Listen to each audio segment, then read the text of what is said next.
অভিযোগ তো ভাই থাকি, অভিযোগ দেখার জন্য আপনারা মোহাম্মদ মনসুর আহমেদ নরসিংদী সদর হাসপাতালের প্রধান সহকারী কাম হিসাব রক্ষক।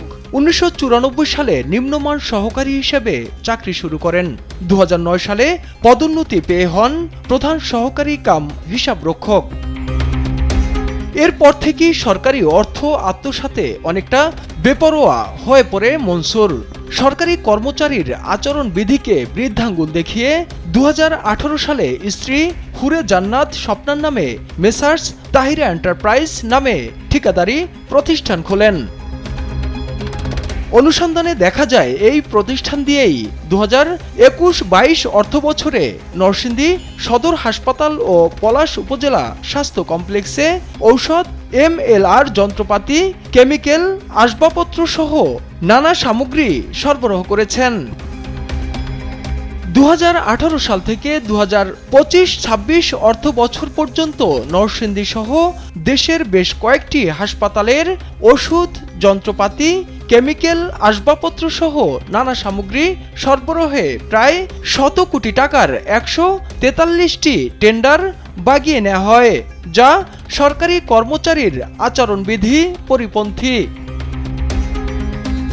স্বল্প বেতনভোগী তৃতীয় শ্রেণীর সরকারি কর্মচারী মনসুরের নরসিংদী সদরের ভেলানগরে রয়েছে বিলাসবহুল 5তলা ভবন। মনসুর সাহেবের বাসা এটা? আছেন উনি বাসায়? না, উনি না।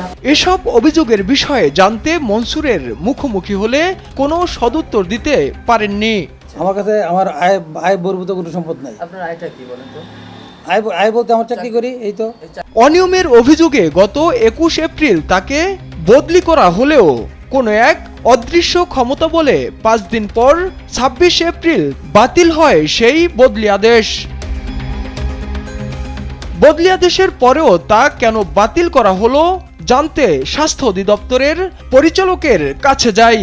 তার ক্ষমতার হাত এতটাই প্রশস্ত যে তাকে নিয়ে খোদ পরিচালক প্রশাসনও মুখ খুলতে রাজি হননি।